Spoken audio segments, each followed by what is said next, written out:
दोस्तों, European union की एक मीटिंग हुई है और उसमें 90 अरब यूरोस का एक पैकेज अप्रूव किया है यूक्रेन के लिए।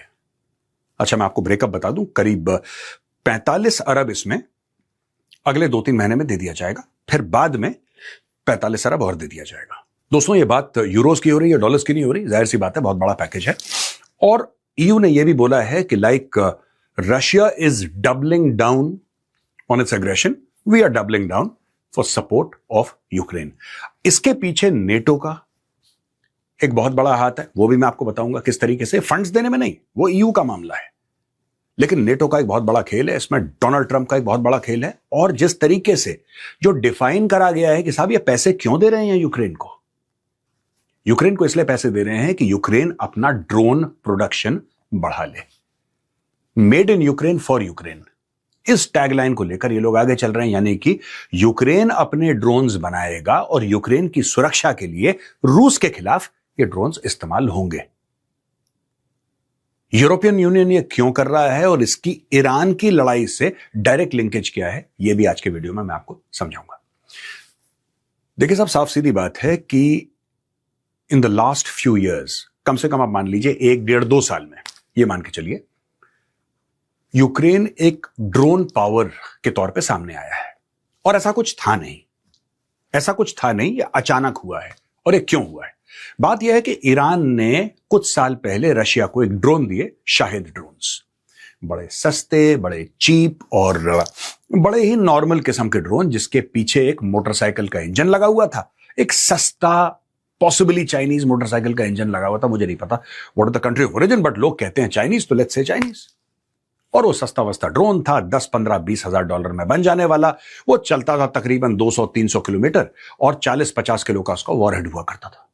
अच्छा, ये ड्रोन जो था दोस्तों, वो आवाज बहुत ज्यादा करता था, ज्यादा हाई उड़ नहीं सकता था, धीरे चलता था, स्पीड उसकी ज्यादा नहीं थी। तो फिर आप बोलेंगे साहब, जब ज्यादा ऊंचा उड़ भी नहीं सकता और स्पीड भी ज्यादा नहीं है, तो फिर फायदा क्या है इस ड्रोन का? Overwhelming of air defence systems. दोस्तों, बड़ी इंटरेस्टिंग चीज है। और उसके बाद मैं आऊंगा कि क्यों 90 बिलियन यूरोस का यह पैकेज दिया गया यूक्रेन को, जिसमें से 45 बिलियन, ये लोग अरब, ये बात कर रहे हैं ड्रोन्स के बारे में। देखिए क्या हुआ कि ओवरवेलमिंग ऑफ एयर डिफेंसेस, ये कॉन्सेप्ट क्या है? कॉन्सेप्ट यह है कि कोई भी एयर डिफेंस, कोई भी मशीन होती है, उसकी एक एक्स कैपेसिटी होती है। अनलिमिटेड कैपेसिटी कंप्यूटर की भी नहीं होती, फोन की भी नहीं होती, किसी भी सिस्टम की, जो भी मैकेनिकल सिस्टम है, उसकी अनलिमिटेड कैपेसिटी नहीं होती, चाहे उसकी बिलियंस या ट्रिलियंस में भी हो, लेकिन उसकी फिर भी एक कैपेसिटी होती है। Similarly with an air defence system. अब मैं बिल्कुल सिंपल लैंग्वेज में आपको समझाता हूं होता क्या है। एक रडार होता है, एक इनकमिंग थ्रेट होती है। जो इनकमिंग एरियल थ्रेट है, वो हेलीकॉप्टर हो सकता है, वो ड्रोन हो सकता है, वो एयरक्राफ्ट हो सकता है, वो क्रूज मिसाइल हो सकती है, वो बैलिस्टिक मिसाइल, XYZ, जो भी हवा से आ रहा है, राइट। और एक समय में एक रडार कुछ चीजें ट्रैक कर सकता है। 10, 15, 20, 50, 100, 200, 400, वट एवर द केस में भी, depending on the capacity of the radar. अच्छा, वो जब रडार एक इनकमिंग थ्रेट को ट्रैक करता है, तो वो रडार उसको ट्रैक करके वो भेजता है कमांड सेंटर में, जहां पे ये सारी की सारी कुछ सेकंड्स में ये इंफॉर्मेशन एनालाइज होती है। और फिर वहां से ये पता लगता है कि कौन सा वेपन प्लेटफॉर्म आपने यूज करना है। जाहिर सी बात है कि अगर आपके पास पेट्रियट एयर डिफेंस मिसाइल है, जो कि मिलियंस ऑफ डॉलर्स की है, तो मिलियंस ऑफ डॉलर्स की मिसाइल जो है, आप एक 15-20 हजार डॉलर के ड्रोन पे आप फायर नहीं करेंगे। That is the entire concept, right.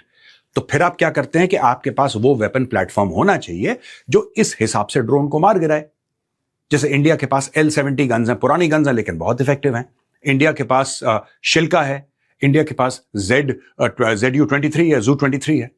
ये सब एक लेवल के हैं। उसके ऊपर आकाश मिसाइल्स हैं, फिर और भी 10 चीजें हैं भारत के पास, और फिर भारत के पास S-400 है। So all these systems are there in the air defence. आपने ऑपरेशन सिंदूर में देखा किस तरीके से काम किया।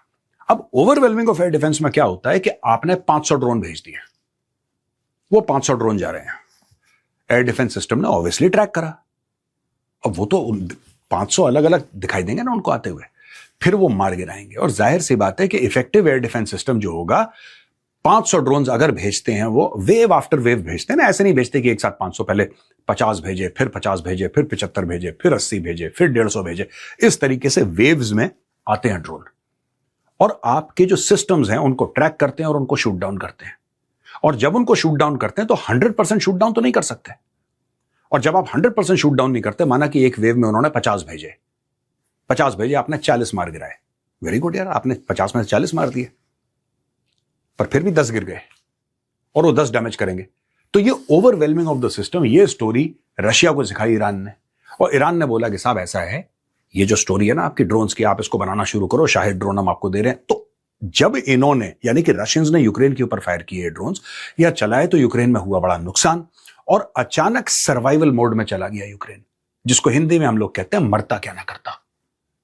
और यूक्रेनियंस ने बोला कि साहब ठीक है, अगर ऐसी बात है और अगर ड्रोन से ही लड़ना है तो एंटी ड्रोन सिस्टम बनाते हैं हम लोग। आज की तारीख में 200 से ज्यादा Ukrainian drone experts middle east में बैठे हैं और अरब कंट्रीज को बता रहे हैं कि किस तरीके से आपने इन ड्रोन से बचना है, शाहिद ड्रोन से, क्योंकि इनको एक्सपीरियंस है शाहिद ड्रोन से बचना, क्योंकि ये वही शाहिद ड्रोन थे जो ईरान ने रशिया को दिए थे। तो ये तो कहते हैं साहब हमारे पास 4 साल का एक्सपीरियंस है, हम तो यही काम करते आए हैं, तो हम आपको बताएंगे कैसे बचना है।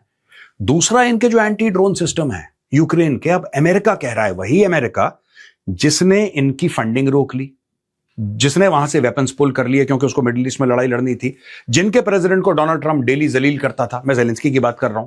जेलेंस्की को जलील करना, तुम तो किसी काम के भी नहीं हो और तुम तो थैंक यू भी नहीं बोलते, and you should be grateful, all of that. उसको व्हाइट हाउस में घेर के एम्बैरेस करना, उसको जलील करना। आज उसी अमेरिका को याद आ रही है यूक्रेन की, और यूक्रेन से बोल रहा है भैया अपने जरा एंटी ड्रोन सिस्टम्स हमें भी दे दो, क्योंकि हमारे पास ऐसी टेक्नोलॉजी तो है नहीं।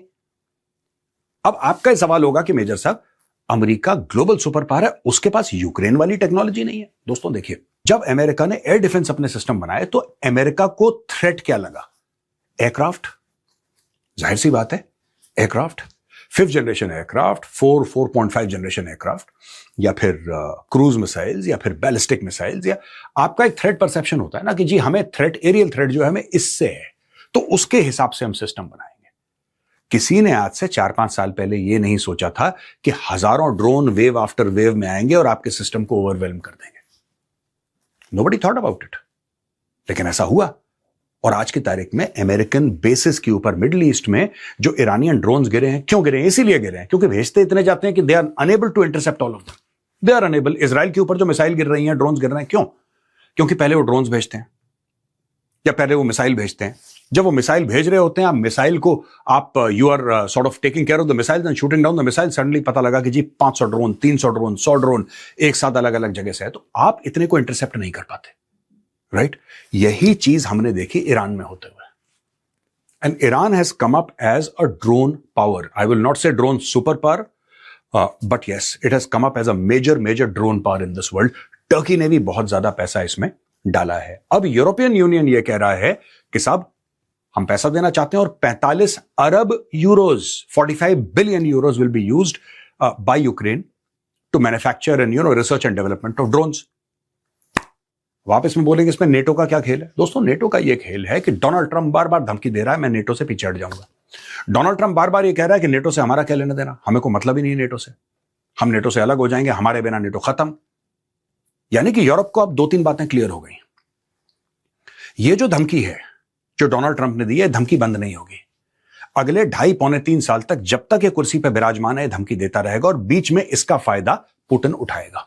ये पहला पॉइंट है। दूसरा पॉइंट है कि ये कोई गारंटी नहीं है कि जो दूसरा प्रेसिडेंट इसके बाद आएगा वो ये धमकियां ना दे, क्योंकि एक बार आप once you have the taste of blood, अब जैसे हम ईरान के बारे में बात, ईरान को अब पता लग गया कि ईरान के हाथ में पावर है स्ट्रेट ऑफ हॉर्मुज को रोकने का, और एक बार ईरान को यह पावर मिल गया स्ट्रेट ऑफ हॉर्मुज रोकने का, और उसको खून उसने चख लिया और उसको लत लग गई स्ट्रेट ऑफ हॉर्मुज रोकने की, तो फिर वो कल भी करेगा, वो परसों भी करेगा, क्योंकि उसको पता है कि ये न्यूक्लियर वेपन के बराबर है।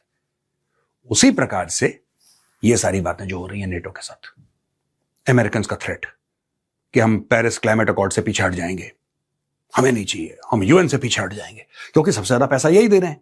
तो when America throws a tantrum, then the world it sits up and listens, जैसे कि नहीं यार, ये देखो, अमेरिका चला जाएगा तो अमेरिका सपोर्ट कर रहा था, अमेरिका ही तो फंड कर रहा था, अमेरिका चला जाएगा तो फिर क्या होगा, हम लोग तो फंस जाएंगे।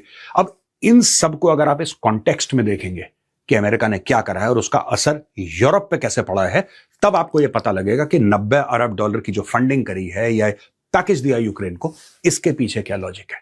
सीधी सादी बात है, अब उनको पता है कि think about NATO minus America. अपने डिफेंस बजट इंक्रीज करो, यूक्रेन का सपोर्ट करो, क्योंकि आज अगर तुम यूक्रेन को सपोर्ट नहीं करते और यूक्रेन फॉल कर जाता है या रशिया चढ़ दौड़ता है यूक्रेन के ऊपर, तो अगला नंबर फिर पोलैंड का है या किसी और देश का हो सकता है, फिनलैंड का हो सकता है, नॉर्वे का हो सकता है। पुतिन की मर्जी, पुतिन की मर्जी है, राइट। तो आज की तारीख में ये जान लगा के फंड कर रहे हैं यूक्रेन की। तो दोस्तों ये बात यूरोपियन यूनियन को एब्सोल्युटली क्लियर हो गई है, और क्लियर ये हो गई है सब कि अगर आपने यूक्रेन का सपोर्ट नहीं करा तो आपका नंबर अगला है।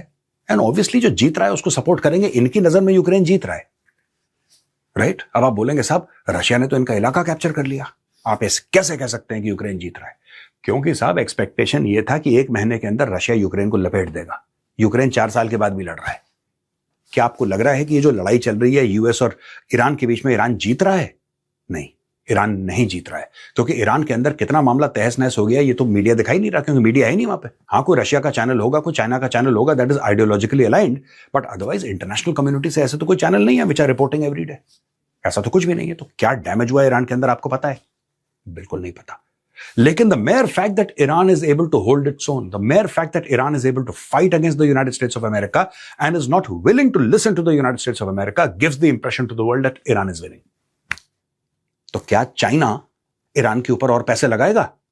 क्योंकि चाइना की दुश्मनी अमेरिका के साथ है 100%। क्या रशिया उसके साथ टेक्नोलॉजी शेयर करेगा? 100%। उसी प्रकार से सेम टेम्पलेट अब आप रशिया और यूक्रेन की लड़ाई में डालिए, तब आपको क्लैरिटी हो जाएगी कि यूरोपियन यूनियन क्यों फंड कर रहा है।